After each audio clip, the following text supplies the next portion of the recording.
I am Brittany, and we are discussing on Metaphysical Files of True Crime today, Jeffrey Dahmer. And I am Joanna. I am Brittany's sidekick this week. I am so excited about talking about what we're going to talk about today. I feel like I'm just going to be honest right off the bat. We restarted this podcast episode. We did. Oh, boy. And it's because I feel like I don't think I knew what I was expecting with this particular podcast. Like, I started it, this episode with, I'll be honest, some fear because of what I've seen. Like, I had a client a while back whose nephew moved into his first apartment, and he became unhinged, had clinical psychotic episode, and he was jumping on the bed screaming that he was Jeffrey Dahmer. And so, like, there was a lot there, and so I feel like, I guess even talking about Jeffrey Dahmer, I'm like, I have, like, I guess already, like, a little chip on my shoulder just because of what my client went through in her experience. Yeah. So it's a little bit rough. But, we're here to shed some light on his life and his experience. We said a prayer before we did the podcast, got the energy, the vibe going in the room, and called in his energy. Mm-hmm. And first thing that I felt when I was looking at him energetically was like I'm seeing the world from an abstract viewpoint. Like, I feel like I have autistic traits. Yeah. Because I feel like I'm seeing patterns and cycles, and I feel like I'm overloaded, like to the point of like stemming, and there's like a hyper fixation on smell. Yes. And we were talking earlier about smell being a big factor for him on helping him feel connected. Even putrid smells made him feel connected to the energy that was around him. And he had an extreme fixation, because I asked like, what's it like to be in your world? Like, what was it like to be in your life? And he showed me, first off, a turtle shell. Mm-hmm. And like, that was his energy. Like, I'm like a turtle shell, and like he's got his vulnerability on the inside of him, but then on the outside he's got this hard layer, this hard shell to protect him from the exterior world. I feel like he had defense mechanisms up the wazoo to protect himself. Mm-hmm. And I also feel like there was this other energy for him where like, because he was showing me reptiles like in a tank, and then the light, this lamp that was fixated on the reptiles, and he was fascinated with the movement, how they behaved, what they looked like, and then dissecting them. Mm-hmm. And that started from early childhood, and I even looked that up because I was like, did he have a fascination with reptiles? He did.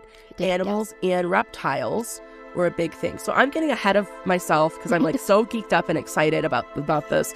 Do you want to take us off by kind of summarizing who Jeffrey Dahmer is and like what he did exactly? Yes. So Jeffrey Dahmer was an American serial killer active between 1978 to 1991. He was also known as the Milwaukee Cannibal. He unalived 70 men and boys involving dismemberment, cannibalism, all in attempts to create submissive zombies, as he would call them. He was arrested in 1991 after one of his victims escaped, and he was also murdered in prison in 1994 by another inmate. Makes so much sense. So he had a very intense life. Yes, from childhood. And we had a debate, the last draft of this episode, about whether or not empathy was something that you are born with or you're not born with. Yes.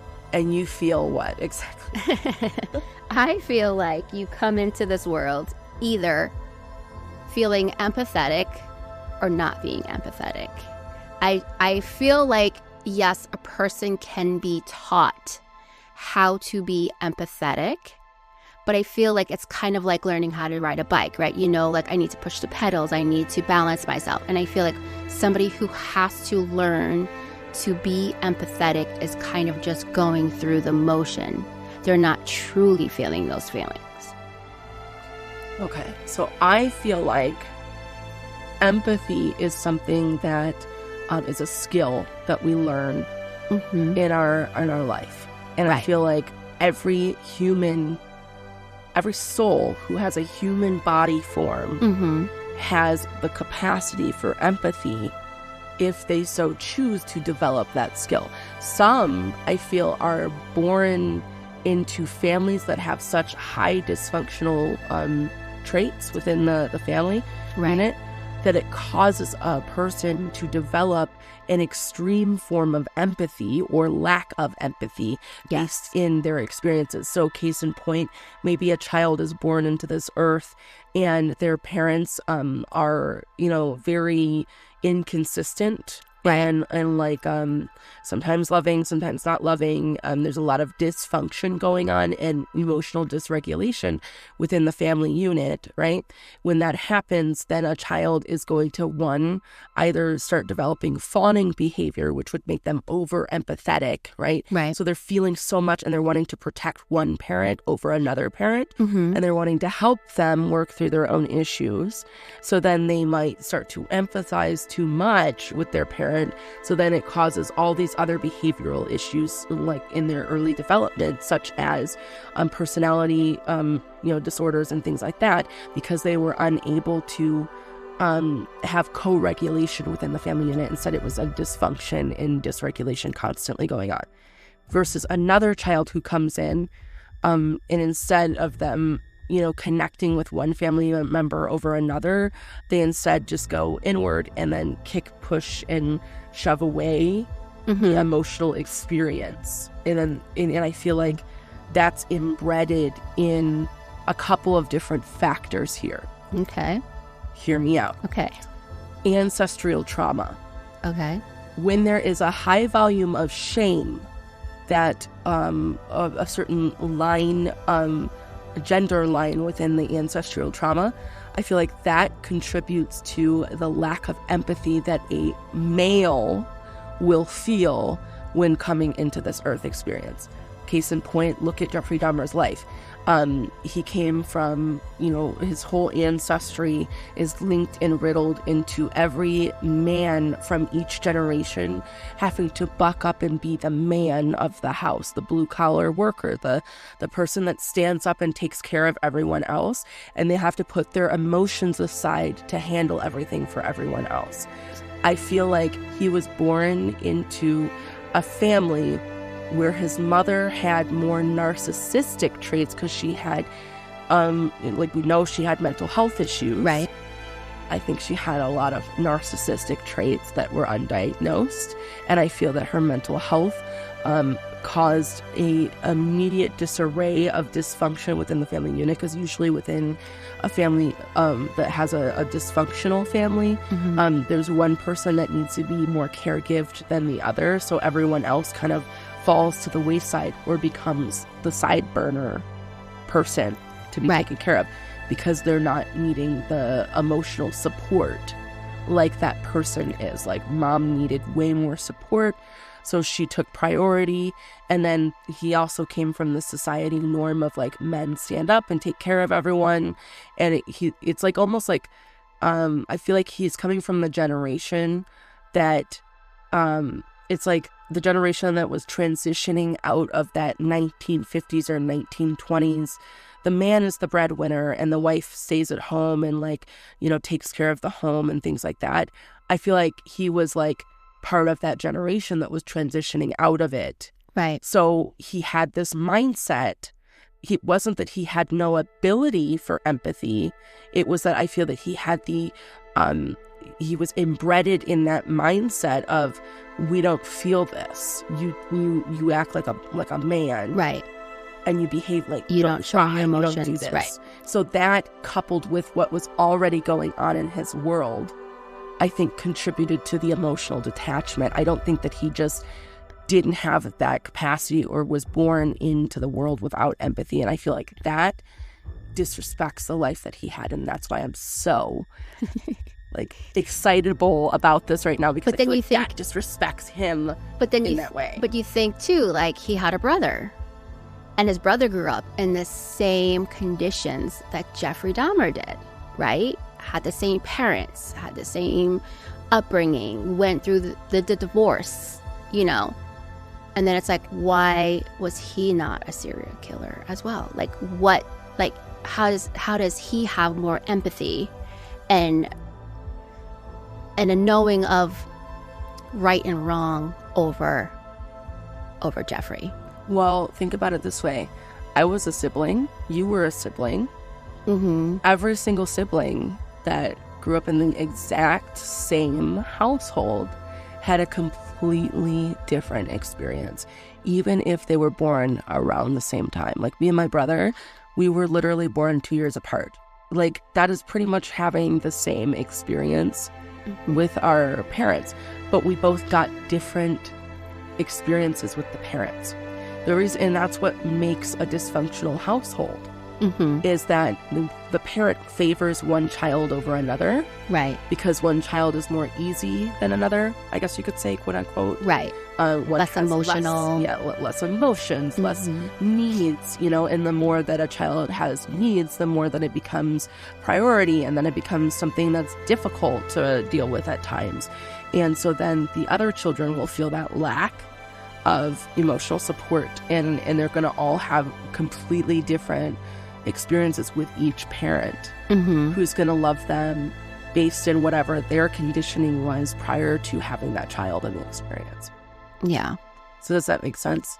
Yeah, it makes sense, but I still feel like he came in without empathy. I totally get it. Yeah. So, and I love that we have completely different views on this, but, so going more into his energy, I get this feeling, and it's something that when I started to read him, I saw him like half in and half out. I feel like there was a lot of doubt that he had. I feel like he was, shy, very shy, nonchalant. He had like a nerdy, like, behavior. Yes. And when I say nerdy, like he was like the Radio Shack guy, like very unassuming. Yes. Yeah, like and when I say Radio Shack guy, I'm talking about the guy that like he was able to dissect stuff, and he was smart. He was like, smart. Yes. He was so freaking smart. It's insane. But when we think about what he did to his victims, right, it starts giving off, I don't know, like Frankenstein kind of energy or Doctor Strangelove energy, some weird shit. Yeah. Kind of like that mad scientist who's now taken something upon themselves to like prove that something is possible. Which we tried to do. Yes. Yes.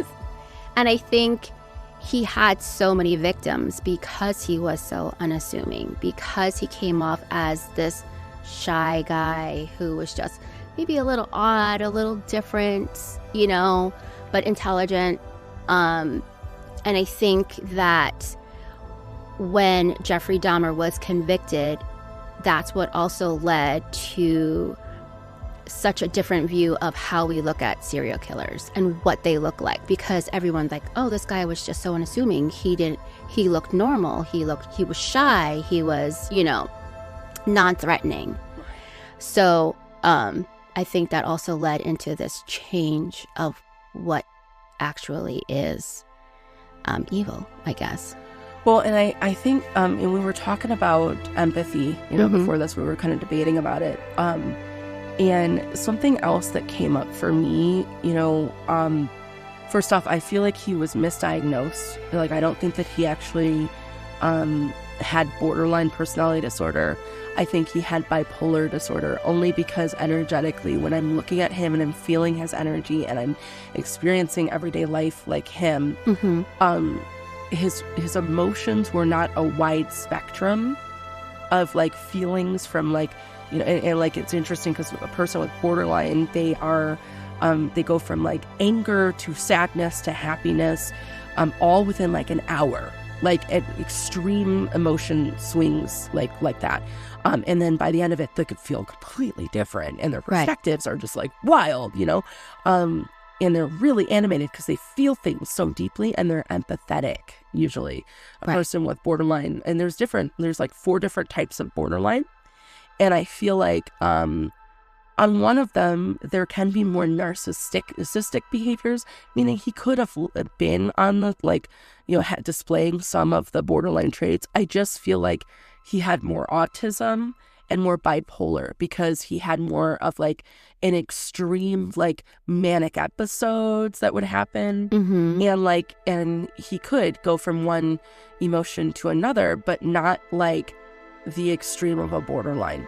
Right. And so I kind of like challenge it. I feel like when he was being diagnosed and he was being like assessed, I feel like for the time period that he was assessed to, I think based on the knowledge they had, I think that borderline personality disorder has a terrible like a misdiagnosis rate. I think people, like a lot of times therapists will just throw that label out there for what's misunderstood about trauma, instead of actually like really looking at the traits of a person who's displaying on a daily basis one behavior versus another. And I think instead there's more sociopathic tendencies. There's more behaviors that he had that displayed other parts of the spectrum of like mental health rather than what would be borderline. However, I will say with borderline personality disorder, there is a correlation into autism. Right. So I do think there is something there. However, I don't think that he actually has borderline. And I can't stress enough. When I pick that up energetically, I'm usually not wrong, only because I've had a wide array of clientele where they have been diagnosed with different disorders. And when I read them, I can pretty much pinpoint what their disorder is. So then I'm leaning on that trust that I have of myself and that understanding and what spirit is presenting. And I really, truly feel like he was not. I think your whole thing about being on the autism spectrum is really interesting, because I feel like that also plays into his inability to connect, because people on the spectrum have a hard time understanding social cues from people, and even jokes. Like autistic people are very literal. Like you can't say a joke to them, they won't really get it, right? And then that feeds into the loneliness. And so I think that's really interesting that you pick up on autistic traits, because even people who are on the spectrum, they get very immersed into certain things. Like you were talking about the dissection of bones as a child, right? He started that with his father. His father taught him how to bleach bones. His dad was a chemist. And then even his father said he didn't realize how involved Jeffrey had gotten into it, of dissecting things, watching things decay, that whole process. But people who are on the spectrum, they need to learn everything about something. And I feel like that would play into that whole behavior, the whole behavior of wanting to connect to people and can't, wanting to feel love from people who can't, wanting to have friendships and can't. So I think that's really interesting that you pick up on that whole. Well, and that brings a whole nother light to mental health. And I think there's something, like, I guess I'll say this too, there's something scary about thinking about a person having autism and then becoming a serial killer. You know, if you think about that, like, because like there's a part of that where we have to walk this fine line as a society and understand that there's so much misunderstood about mental health. Yes. And then also, like, something I've talked a lot about is the correlations between mental health and spiritual components. There's always a spiritual issue underneath it. And a person who has autism, for instance, a lot of times they disconnect from their body and they're not even aware that they've disconnected, and they're spending more time trying to connect back to their body without knowing, like subconsciously. Yeah. They're trying to connect back. Well, and like if you look at a person who has autism, they show up really clear in the spirit realm. Mm-hmm.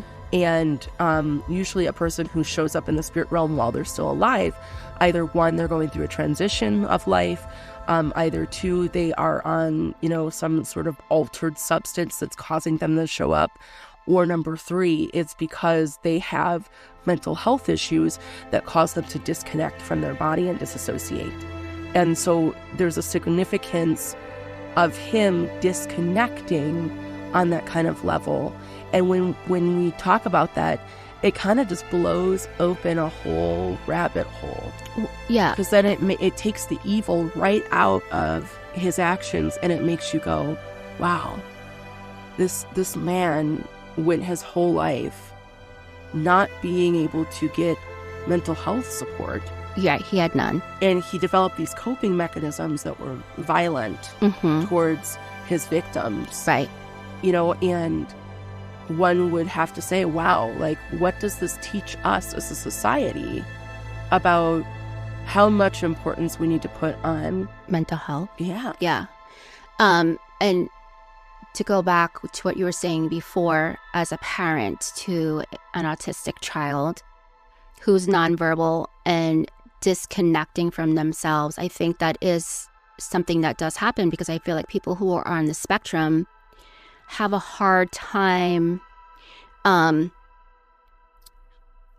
have a hard time displaying what they're truly feeling. And I feel like with my son, his body doesn't work how he wants it to work. And then disconnecting from himself allows him the freedom to kind of do what he wants, right? Like, he could speak possibly, and he could, move his body in ways that he can't in real life. So I feel like Dahmer probably did disconnect from himself so much, and I think that also fed into his lack of empathy, his lack of feelings, because you can't feel feelings and you can't feel empathy if you're so disconnected with who you are as a person. Yeah, that's a very good point. Yeah, and also, in addition to that, something you had said in the other draft of this episode, you mentioned about Dahmer, lying to, being manipulative and lying his way out of a situation with a victim. Right. What was that situation? So what happened was, one of his victims had gotten away. And he had actually gotten away, and he had gotten police and brought the police back to Dahmer's house. And Dahmer was just very calm, maybe even disassociated, and was so easy speaking with the police that he lied to the police. And he said, "This is my boyfriend. He's just a little drunk. We had a fight." The police did not question anything and brought the victim back to him. And Dahmer ended up killing him later on that night. They did not even question the guy.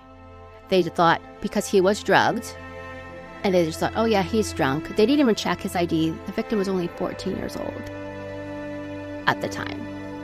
But Dahmer was so unassuming. Didn't look evil. Looked like the Radio Shack guy, And I feel like...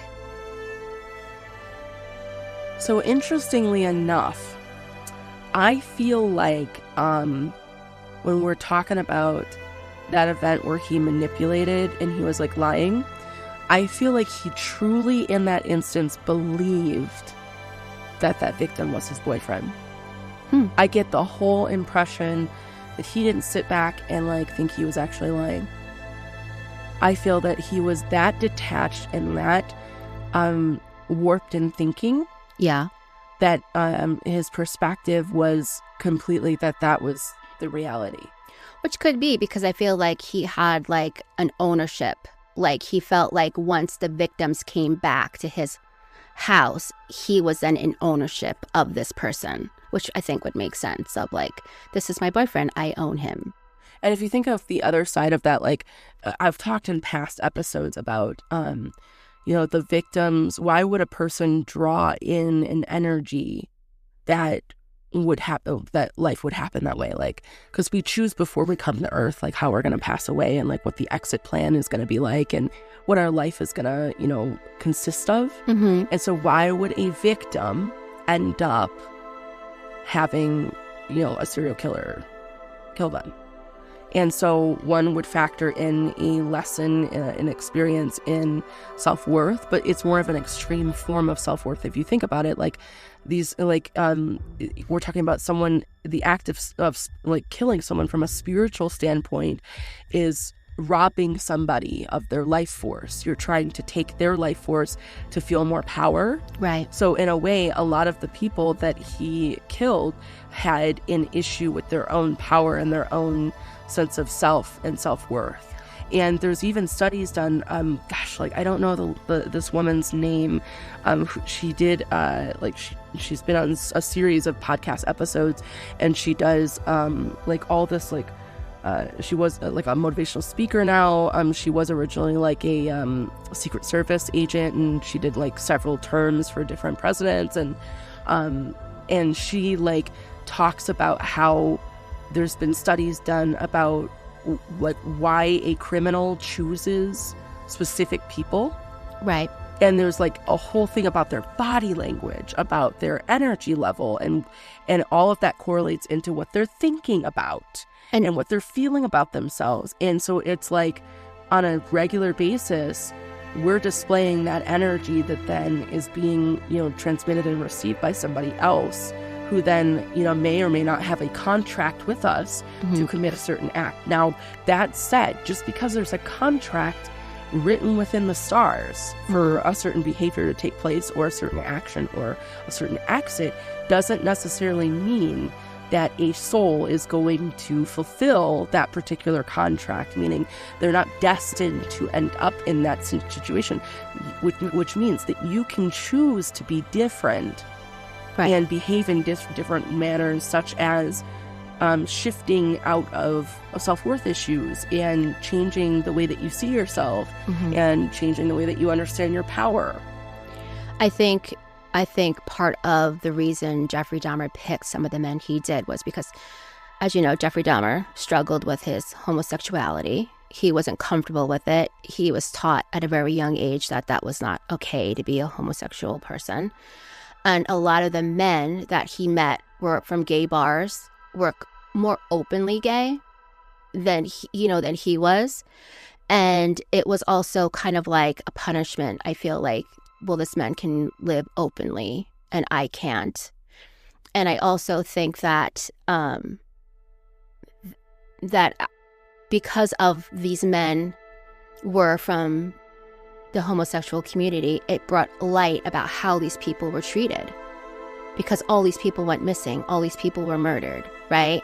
This young victim who was brought back to Dahmer to be murdered later on, it was because the police didn't even really want to touch this kid because they knew he was gay. It was like, ooh, we don't want to deal with this. It's uncomfortable for us to deal with two homosexual men fighting. And that in itself brought a lot of change into the police force and how police were trained. And well, and you have to think about, I'm sorry for cutting you off, you have to think about, for that society norm, prior to that, it wasn't long ago from that time period that gay people were put in prison. Right. And they were it was illegal to be gay, right? And it was considered a mental health illness, right? So a lot of people probably felt it was contagious, so the not wanting to touch. But something Dahmer said to me energetically, and I have to differentiate here.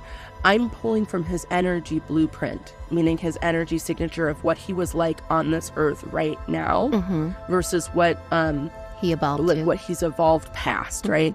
And I think there's a significance in saying that, because I feel like a lot of people think that when you die, that is the only energy blueprint that you are.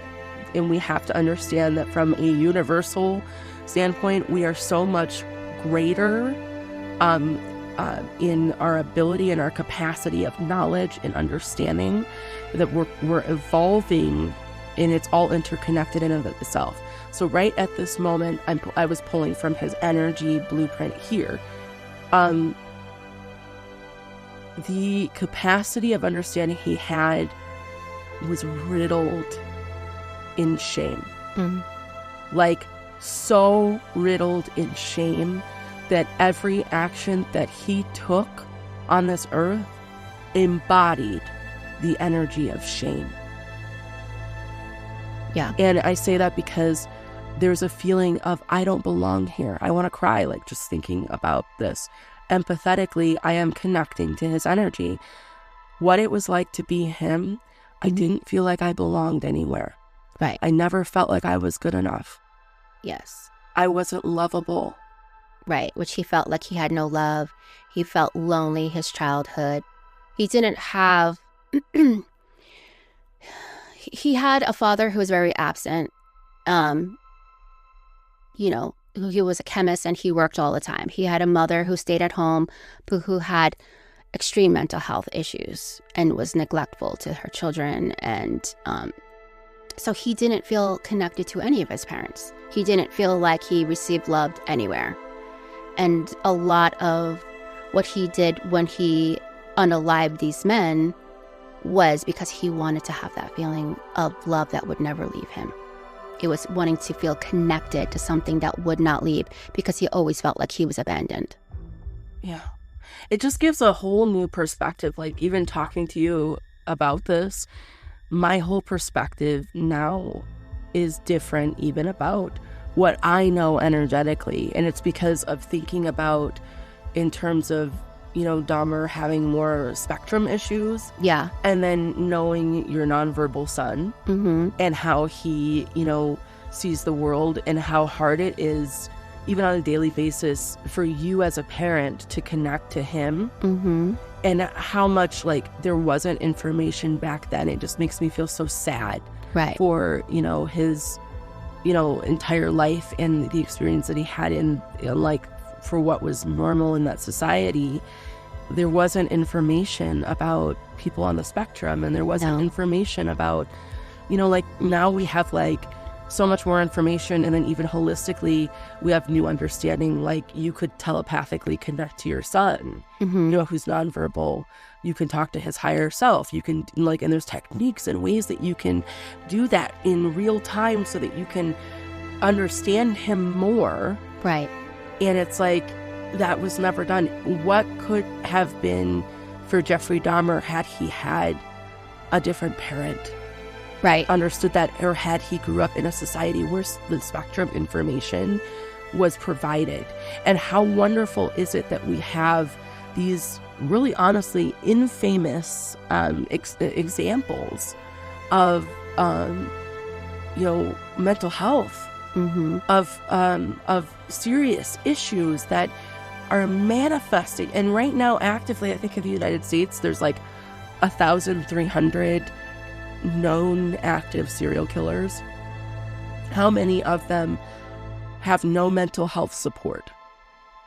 I would say a majority of them. And how many of them have access to it and are not getting the clarity and understanding to change that, right? And then also, how many people, and then we could take that into a whole nother level, because when I look at Dahmer, there is a factor of unaliving that comes up in his energy, the desire to not be here because I don't belong here. Yeah. But then not know what to do about that. And then there was, like, the guilt and the shame of, like, being homosexual. Yes. And then also, like, I would imagine looking at another person who, in the people that were referencing the victims, while all of them may have been out, you know, they still weren't out. When I say that, I mean, like, some of them had serious dysfunctional family units. Some of them were shunned. Some of them were betrayed by family members and other lovers who, you know, like, well, I feel like accept their homosexuality. Right. And I feel like you talk a lot about, like, likeness attracts likeness. So I feel like a lot of Dahmer's victims felt just as lonely and just as misunderstood as he did. And I think that you kind of have to be in the same energy to attract each other in. Oh, of course. Yeah. Like, a frequency, you can only draw in the likeness of the frequency that you're in. Right. And, like, there was, like, a video on TikTok or on social media that's been scrolling through where this guy takes a tuning fork that's 440 hertz and he puts it against, and there's, like, a ball next to the 440 hertz. And he takes the 330 hertz, for instance, and he dings it next to the, you know, 440. Nothing happens.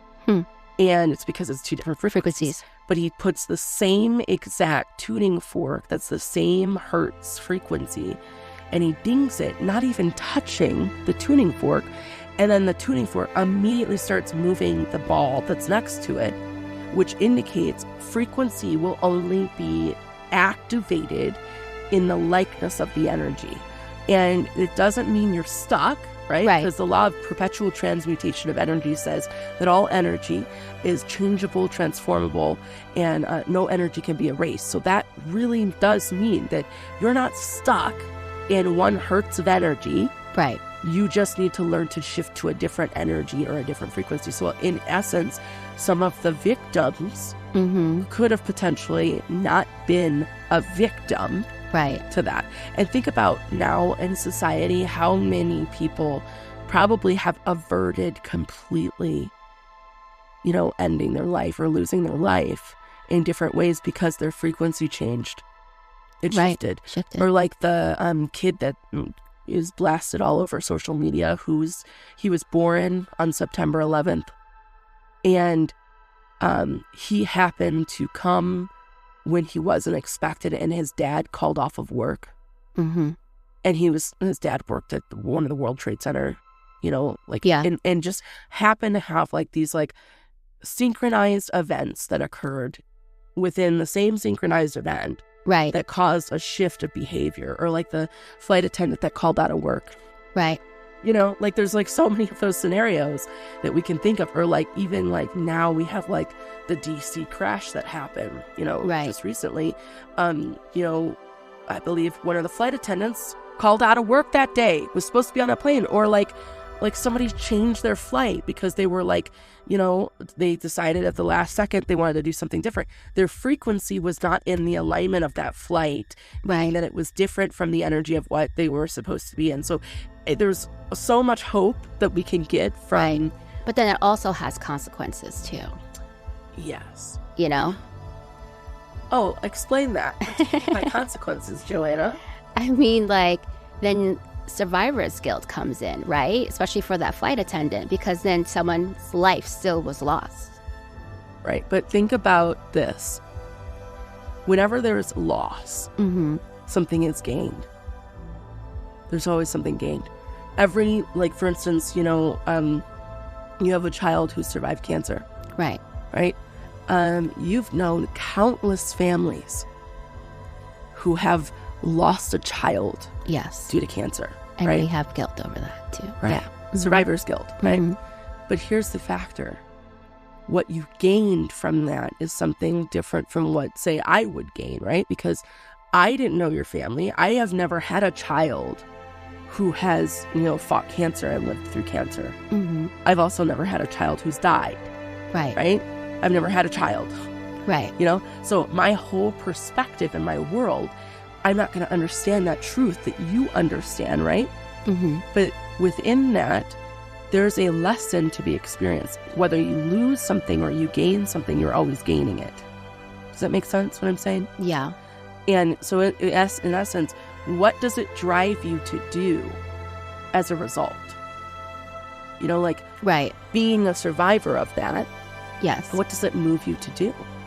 What does it move you to feel, to experience, to show the world? That's what people miss so much of, is that they're called into doing something greater than themselves after that.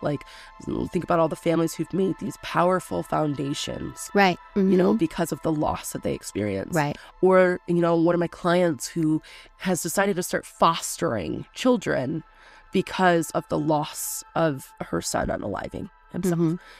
There's so many different things that factor in that cause a ripple effect within what we do and what we don't do. So one could look at Jeffrey Dahmer and say, well, what the hell? Yeah. So why would you do that? So I'm going to ask that to Jeffrey Dahmer. Why do you feel, and I want you to actually feel into this too. I'm going to put you on the spot a little bit. So all the ways that I've taught you prior to this moment, I want you to just kind of allow your third eye to take effect. Okay. Kind of focus your energy on your third eye, that eye above your brow. And just breathe your energy into that. See it expanding and opening.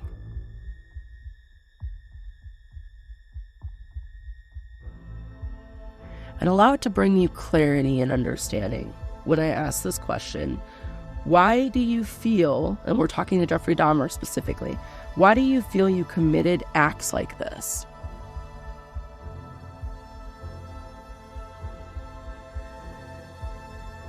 I get from Jeffrey Dahmer, I felt betrayed by my own body. Yeah. And then I start thinking about the shame of being true to myself and who I was. And so I wanted to find a way to be myself and have others accept me for that. I get a feeling of he wanted closeness. He wanted to feel like he was close to something, that he belonged, or something belonged to him, that there was love. And I feel like Dahmer doing these actions was his warped sense of love and being close to something, because it was something that they were experiencing together. It's like an odd way of looking at it, but some freaky deaky stuff, right? Yeah. But it's kind of like they were experiencing the same thing together in different ways, but it was a sense of feeling like he was close to something, that he had this power of doing something or not doing something. I just feel like he was so not in tune with his emotions or truly feeling something, that these acts made him feel a certain way and made him feel close to something. I feel like what I get from him is that I couldn't show my real self. So this is the way that I could show. This is the way that I could show who I really was, and they didn't leave me. Yeah, because they couldn't. Yeah. Right. It's like I'm gonna show you. You're gonna be shackled. I'm just kidding. Right. Need and shackle. But like there's like this, like, that's how I'm gonna, be perceived and seen. Right. And I think there's certain thing of taking somebody, unaliving somebody by strangulation, which is kind of how he did it a lot. And that feeling of being connected with somebody as they're losing their life. I feel like that's kind of what he craved as well. It's very personal. Right. Very personal. And energetically, it says a lot about, so when you're like, when someone is robbing someone else of their life force, right? It's like this embodiment, this enactment of taking ownership of one person from another, and this is mine. And so there was a part of him that had admiration, right, for his victims, in the sense of like he wanted to be more like them. Mm-hmm. But then also there's another side to this where there was a feeling of so much shame that he felt that he needed to end his life force. Right. But like snuff out his life force, like he couldn't show or reveal more about himself because he was afraid of how it would be perceived. And I also think that, like how we were talking in the other podcast that we did about him having this need for like sensation, right? Like feeling, like that sense of smell that you were talking about prior. And I also feel like him unaliving victims with strangulation and then keeping these body parts and trying to preserve these body parts, and then living in that environment where his house had this putrid smell, but that was feeding that smell, that sensory smell, right, was then feeding into that sense of feeling that he needed. Yeah, and there was also something about kind of testing the waters of being caught, because there was also this feeling of wanting to be caught but not caught. Like I wanted to be caught, to be seen and heard. I want to be seen and heard. But then, like even his, we're going to elaborate a little bit more on this, but even his death I feel like that was a hate crime when he was put to death. Yeah, he was put to death because of by an inmate for what he had done. Okay, because it feels like a hate crime. And I think it could have been partly because he was homosexual. Yeah. Because that's the whole context. Right. Hate crime. And the other part of this too. So the next thing is, what was most misunderstood by you? Like, what do people think is one thing about you, and actually you felt this way? You know what I got instantly? My palms got so sweaty just a second ago. I was so scared all the time. There was not a day that I lived out that I wasn't petrified. I think he was scared all the time. Even though he was detached, he was so fucking scared. Mm-hmm. And I find that kind of shocking. Yeah. Because you wanna when you think about somebody doing such hateful things to another person's body, or trying to zombify, right, like a body, like you would think that there would be no fear, because there's just like this, like, I'm gonna do this to you, you know, like, yeah. But like, it was all based in fear. Yeah, fear of abandonment, fear of not having love. I think that's where it all stems from, right? But I feel like, just emotionally and physically and energetically, I'm feeling complete fear. Complete and total fear.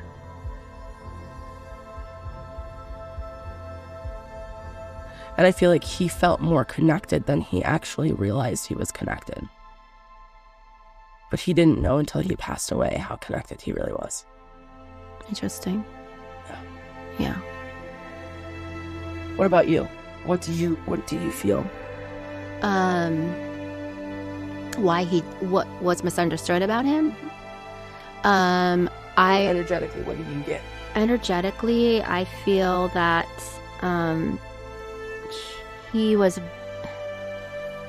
I feel like people looked at him as this complete monster after finding out what he did, right? Because how can you do such harmful and hateful things to people? But I think that because his view of the world and his view of emotions and feelings was so distorted, that these were kind of forms of love that he felt like he was doing. Yeah, I feel like he was trying to dissect empathy, trying to understand. And I think doing what he did to their body, like his victims' bodies, I feel like was his way. It was, riddled in his own self-image, but then also riddled in his own self-interest of like trying to keep that person around. And I think that I don't think he thought all the way through, oh, I'm hurting them, they're dying. Right. He wanted to keep them a part of him forever, and that's why he kept them. Yeah, and yeah. I think that he had some ability and some capacity for love in the sense of like what that body offered him. But I also feel like in some ways he's looking at them as objects. Definitely looking at them as objects. Because I don't think he saw them as having this whole human life and experience. No, because I think since he lost connection to himself, he lost connection to his spirit. And it has a lot to do with what, because I think from the time he did his first victim, I think there was not that much of a gap from the time that he was left, like, with his family. Yeah, his first victim actually was at 18 years old, and that's the same year that his parents divorced. Yeah, which makes sense. It's like the trigger point was his parents divorcing, which triggered his shame, and the shame is what caused him to then start spiraling, I feel like. And then the next thing that I was going to ask is, after your life review, how do you feel now about what you did? I believe that it had a purpose. Which it had profound about police training and cops dealing with the LGBT community, like people who were considered lesser in community standards, right? Men of color. And also there was a lot of victims, families of the victims setting up support groups for other victims. So there was good that came out of it. But and if you think about it from the society norm, there's a lot of shifts that caused. Right. Like, huge shifts that caused. But what I think is even more interesting... And also to address mental health issues, because a lot of it stemmed knowing that he had so many mental health issues that weren't addressed at all, you know? That makes sense. So, I feel like also energetically, at least, what I'm getting from him is like, so not only did his life have more of a purpose, there was a lot that he didn't understand about himself, and that was misconstrued and misunderstood. There's still more that is not understood about him. Yeah, that makes a lot of sense. Yeah, I feel like he lived a life where he didn't truly even understand himself while he was here. Yeah. Yeah. And I get this feeling of like, there was and interesting enough, when he transitioned, when he passed away and then he went in front of the review board, he did not have remorse even up until then. And then even when he was in front of the review board, it's not like he's sitting in front of all these beings who are like, all right, like, you did some stuff wrong here. That's not how it works. Like, so he didn't come in there going, oh, I'm remorseful. It was like, this is what happened. This is what I strive to do. It does give off mad scientist vibes, because I feel like he really, truly felt like what he was doing was innovative. Yeah. In a way. However, I'm getting like itchy as I'm talking about this, like really freaking itchy. And I feel like, what does the itchy represent? It's like uncomfortable. I feel like he didn't understand how much he was living out fear from when he was alive versus, and that's something he did notably notice when he was in front of the review board, was how much it was fear-based that he was living out. Yeah. And how much he was afraid of temporary, but came to earth, forgetting completely who he really was, his soul, what his soul was. And he made some dark choices, but in the grand scheme of things, though, there was a bigger purpose to what happened with him, and I don't think that still has been fully realized. I feel like there's still more to come. Yeah. In the next, I would say 10, 20 years, what we know about serial killers and what we know about evil, even as a construct, as we emotionally evolve and we raise our level of consciousness as a society, I think there's more understanding that we will glean from a life like what Dahmer lived. Mm-hmm. Interesting. What are your thoughts? I don't think he truly thought he was evil. I don't think he thought he was a bad person. I think he felt like he was looking to fill voids in his life. And I don't think he did anything to be evil, but it was the only way he knew how to fill a void of loneliness, a void of not feeling loved, not feeling wanted. When I asked what was the meaning of your life, and I said, I pull from the highest evolved version of Jeffrey Dahmer's energy, I get, in another life I did it right. And so and then I start thinking, like, when I look at his evolved side, I see like 5 different lifetimes at once being lived, which is very interesting that I'm seeing it that way, because I've never really been a big believer in multi-dimensional versions of ourselves simultaneously living out an experience. But it's almost as though it's like, in another life I did it right, but in this reality I didn't. And in this reality I was fearful. In this reality I didn't understand anything beyond what I experienced. And maybe that is how he thought, because when you were saying that he was always disconnecting from himself, maybe that's what he was doing, living another version of his life. Yeah. Very interesting. And then I also hear him saying, what I did was no different than the work that you do. Which is very interesting, because what he did was he took like something like the lobotomy, right? He made it his own. And it's like, I'm no different than like what I do, where I take a construct of a technique or, you know, like a modality from a holistic standpoint, and then I shape it into something that actually helps people, right? You know, differently than maybe just the modality itself. Mm-hmm. You know, but that's what he, like, at least that's what he's showing me, is it's no different from what people do when they're thinking more abstract. And, yeah. Yeah, that's interesting. And then I also get, is there anything you would want those hearing about you to know? I get from him, belief in yourself is everything. Mm. And not to stay narrow-minded. I was just going to say that. Yeah. Isn't that weird? Yeah. Not to stay narrow-minded in to look at perspective. Yeah. And to work towards changing your perspective. And for that reason, it's not that I regret my life. Mm-hmm. It's that I missed an opportunity of understanding all the different perspectives of my victims. Mm-hmm.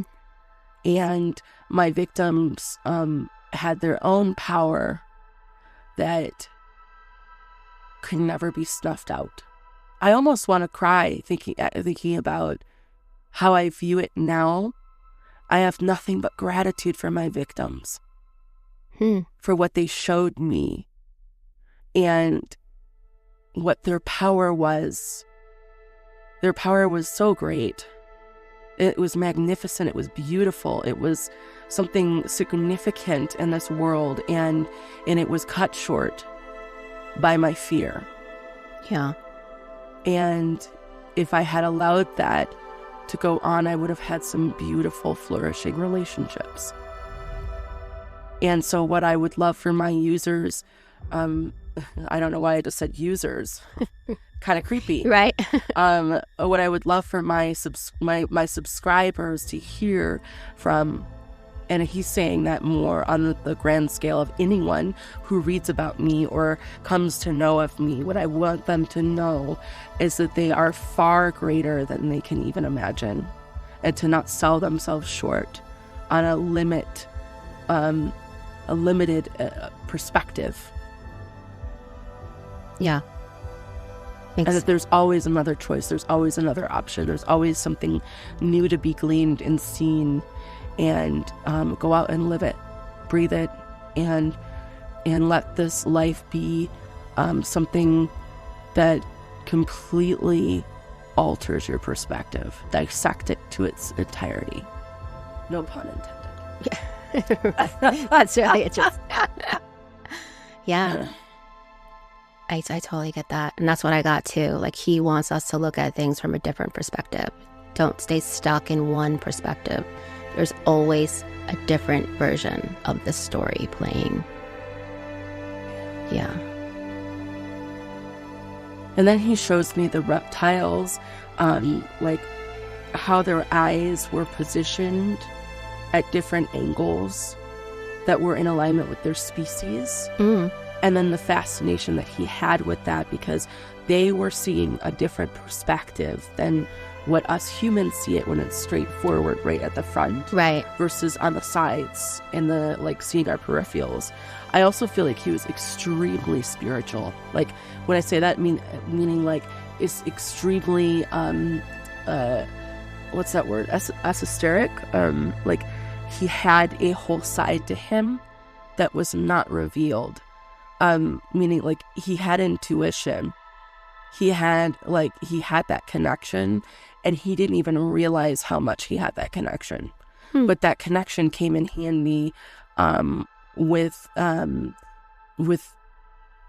creating the zombie victims that he was looking to create.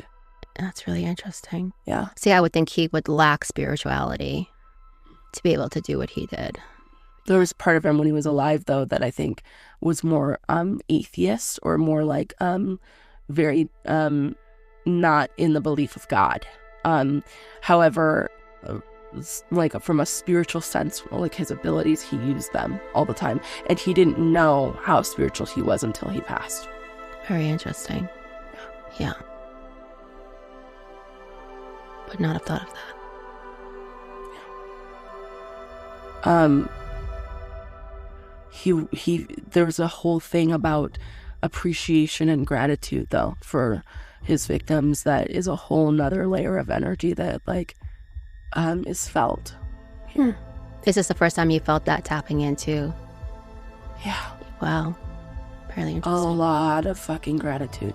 I don't think he felt that when he was alive. I don't think he had the ability to understand that, but his death, when he was in review, there was so much gratitude for every soul. So much gratitude. And it's interesting because from a human standpoint, you would think you'd want remorse when you get up to review. Mm-hmm. But in fact, that isn't. Remorse is an attachment to the way that you feel that you should have shown up. Right. That you didn't show up, so you feel guilty that you should have shown up differently. Which is a human emotion. Yeah. And that's not what was felt. There was just nothing but gratitude for like the experience, that role that he played in that particular experience. Yeah, wow. That's incredible. Okay, so to end this podcast, do you have a list of the victims' names? Do you want to read them off? I do. I don't know if I'll be able to say them all correctly, though. So, first victim's name was Stephen Hicks, 18 years old. Stephen Tunami, 25 years old. James Doctor, 14 years old. Richard Guerrero, 22 years old. Anthony Sears, 24 years old. Raymond Smith, 32 years old. Edward Smith, 27 years old. Ernest Miller, 22 years old. David Thomas, 22 years old. Curtis Strader, 17. Errol Lindsay, 19. Tony Hughes, 31. Conorak Synthosaphone, I don't know if I said that right, 14. He was the victim that had escaped and then was brought back. Matt Turner, 20 years old. Jeremiah Weinberger, 23. Oliver Lacey, 23. And then Joseph Bradoff, 25 years old. And then the one survivor, Tracy Edwards, was the victim who had escaped, and that was what brought Dahmer down and was captured. Thank you for reading those victims. And I want to also, to wrap it up here, I want to also make sure we account for the fact that these victims all had individual lives playing out. A lot of them were beaten to death. Their bodies were heinously treated before passing and after passing. Yes. And so we want to take a moment to just honor the sanctity of life and what they endured up until their passing, and the power, the magnificent worthiness that they all individually had. I feel like we want to just take a moment to just recognize that and honor that in that way.